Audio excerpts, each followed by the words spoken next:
So नमस्ते सबैजनालाई। मेरो नाम अभिनव भट्टराई। म आज तपाईँहरूलाई चाहिँ कम्प्युटर साइन्स एससी परीक्षामा आउने ड्राई रन टेबलको बारेमा सिकाउन गइरहेको छु।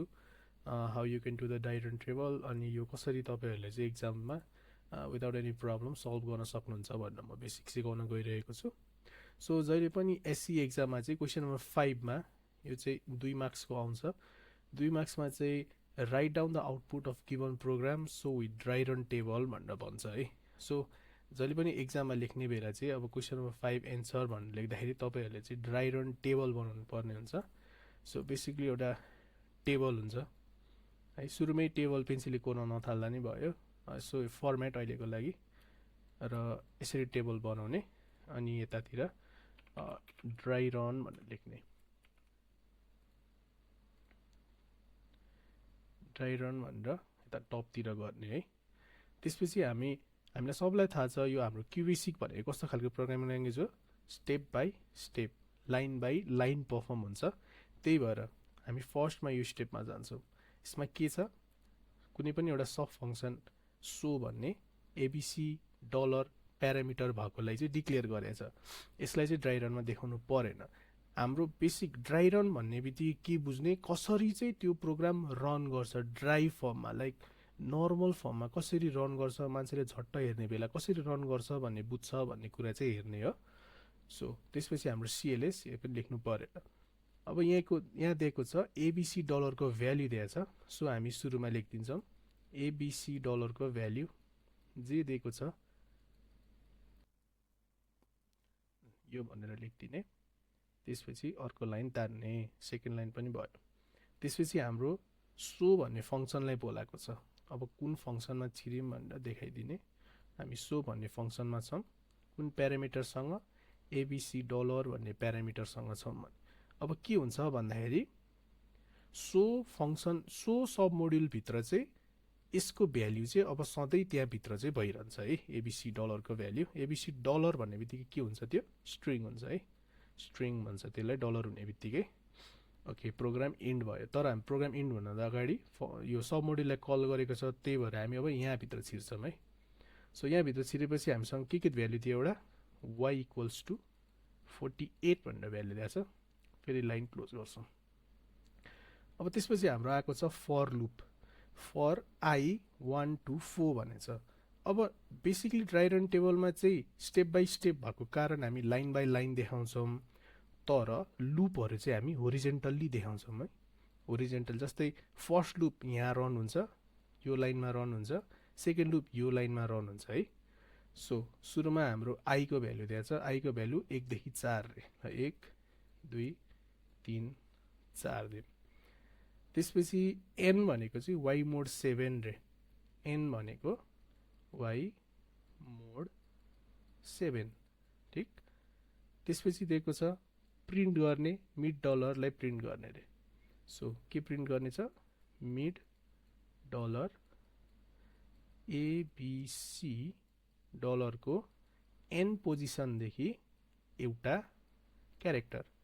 त्यसपछि भनेछ Y equals to Y minus 1 दिएको छ अरे है। सक्यो। अब नेक्स्ट आईको यो लुप चल्छ है। अब हामी लुपभित्र छिर्यौँ। सो 1 जब एनको आईको भ्याल्यु अब 1 छ अरे है। सो वाइ मोड 7 आयो सुरुमा यो स्टेप हेर्ने। वाइ भनेको 48, 48 मोड 7 भनेको यसको रिमाइन्डर कति आउँछ होला, 7 7 जा 49 हुन्छ।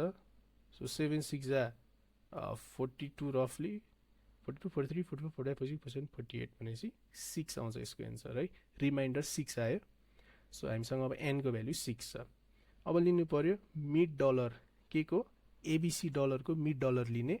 कहाँदेखि, छैटौँदेखि 1 2 3 4 5 6 भनेपछि जी बाट कतिवटा क्यारेक्टर, एउटा भनेपछि हाम्रो के हुन्छ, जी।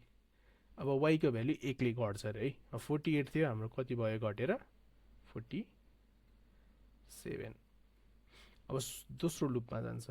दोस्रो लुपमा के छ, वाइ, अब वाइको भ्याल्यु 47 भयो है, 48 होइन 47 भयो। त्यसलाई मोड 7 गर्दाखेरि रिमाइन्डर कति आउँछ, 5 आउँछ। सो 5 भनेपछि फिफ्थ एबिसीबाट 5th क्यारेक्टर एउटा लिने 1 2 3 4 5 भनेपछि कुन पर्यो ई पर्यो ई लिने y को भ्यालु एकले घटाइदिने 46 त्यसपछि फेरि थर्ड लुपमा जान्छ रिमाइन्डर क्याल्कुलेसन गरेपछि 4 आउँछ त्यसपछि यो n आउँछ त्यसपछि यो कति हुन्छ 45 हुन्छ त्यसपछि फोर्थ लुपमा जान्छ फोर्थ लुपमा गएपछि यसको भ्यालु 3 हुन्छ त्यसपछि थर्ड भनेपछि कुन हुन्छ z 45 मा -1 गर्यो भने 44 हुन्छ ठीक छ सक्यो अब नेक्स्ट आइको काम सक्यो इन्ड सब यति देखाइदिने ड्राई रन टेबलमा तर के भनेछ write down the output of the given program भनेछ त्यही भएर लास्टमा गएर the output of the given program is भन्ने यो कसरी प्रिन्ट भइरहेछ त्यो पनि हेर्ने है यहाँ सेमिकोलन छ कि छैन भन्ने हेर्ने सेमिकोलन छ भने एउटै लाइनमा प्रिन्ट हुन्छ सेमिकोलन छैन भने डिफ्रेन्ट लाइनमा गएर लाइक लाइन चेन्ज गरिदिन्छ किबोर्डमा इन्टर थिचे जस्तै हो सो यसको आउटपुट कस्तो हुन्छ GENZ यति लेखिदिने अन्डरलाइन तान्दिने 2 मा 2 आउँछ तर यदि यहाँ सेमिकोलन भएको भए के गर्थ्यौँ हाम्रो आउटपुट कस्तो आउँथ्यो GENZ आउँथ्यो सो ड्राई रन टेबल एउटा यति भइहाल्यो यो चाहिँ हाम्रो पेप्सनमा रिसेन्टली है पुस 18 गते सोधेको पेप्सनको क्वेसन प्री एसई एक्जामिनेसनको क्वेसन थियो यसलाई यसरी सल्भ गर्ने अब हामी क्वेसन नम्बर 6 हेर्छौँ क्वेसन नम्बर 6 मा धेरै जसो आउँछ rewrite the given program after correcting the bugs भनेर दिन्छ है यो चाहिँ फेरि पनि 2 मार्क्सको आउँछ सो यसमा चाहिँ के गर्ने भन्दाखेरि यहाँ दिएको प्रोग्राम चाहिँ बग भनेको इररहरू भेटाएर त्यसलाई सल्भ गरेर चाहिँ यसको एन्सर लेख्नु पर्ने हुन्छ है सो जहिले पनि यस्तो खालके क्वेसनमा चाहिँ फर्स्टमा के हेर्ने हामीले जहिले पनि रेम के दिएको छ कमेन्ट के दिएको छ प्रोग्रामले रेम भनेको यो प्रोग्रामले के गर्छ भनेर बेसिकली क्वेसनमा लेखिदिएको कुरा हुन्छ है सो रेममा के छ to count total number of passed student pass भएको स्टुडेन्टहरूको चाहिँ टोटल नम्बर क्याल्कुलेट गर्नु पर्यो अरे है सो अब यहाँ हाम्रो इररहरू दिएको छ सुरुमा एकछिन प्रोग्रामलाई हेर्ने कसरी चलिरहेछ भनेर त्यसपछि मात्र गर्न थाल्ने सुरुमै रस गर्न थाल्ने होइन ओके सो यहाँ दिएको छ सुरुमै while not end of file दिएको छ तर कुन फाइलको इन्ड अफ फाइल हो त त्यो त हामीले थाहा पाउनु पर्यो नि त त्यही भएर सुरुमा चाहिँ हामीले यो फाइललाई चाहिँ खोल्नु पर्यो भनेपछि हाम्रो एन्सर कस्तो हुन्छ फर्स्टमै हाम्रो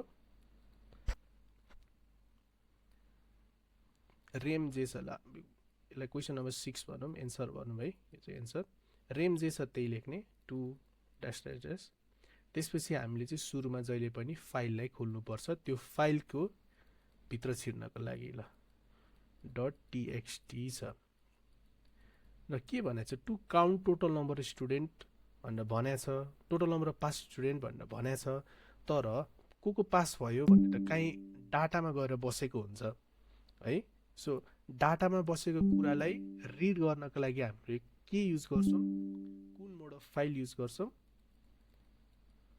इनपुट भन्ने युज गर्छौँ सो फर्स्ट इरर यो यता हुनुपर्ने यो यता हुनुपर्ने भइहाल्यो है सेकेन्ड इरर भनेको यो आउटपुट होइन यो के हुन्छ यो इनपुट हुन्छ एज फाइल नम्बर 1 ठीक अब चाहिँ हामी फाइल भित्र छिर्छौँ while not end of file भन्ने लुप लाउनु पर्यो कुन फाइलको चाहिँ इन्ड अफ फाइल 1 नम्बरको यो 1 को चाहिँ इन्ड अफ फाइल भित्र है खाली छ भनेपछि थर्ड इरर पनि भेट्यौँ यहाँ 1 हुन्छ भनेर अब हामी फाइल भित्र छिर्यौँ सो अब फाइलबाट इनपुट लिने इनपुट कुन फाइलबाट फाइल नम्बर 1 बाट इनपुट लिने है के इनपुट लिने यही दिएको छ ओ यहाँ अर्को पनि इरर भेट्यो सो यहाँ 2 दिएको छ तर हामीले फाइल नम्बर 1 खोलेको कारण 1 नै भनि लेख्नु पर्यो सो हामीसँग छ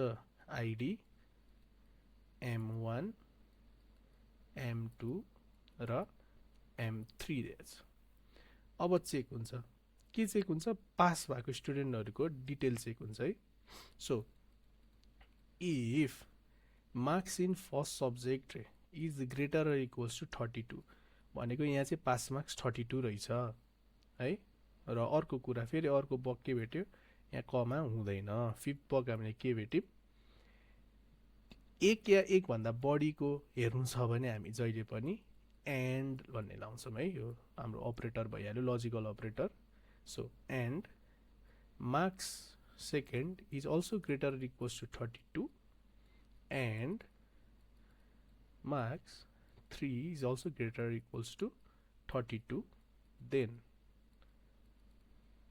देन के छ, यहाँ के दिएको छ, x equals to x plus 1 भनेपछि हामीले total number of pass student count गर्नुपर्नेछ। सो यदि कसैको मार्क्स चाहिँ तिनटै सब्जेक्टमा 32 भन्दा बढी या 32 छ भने एक काउन्ट बढाइदिने, एक्समा 1 को भ्यालु थपिन्छ।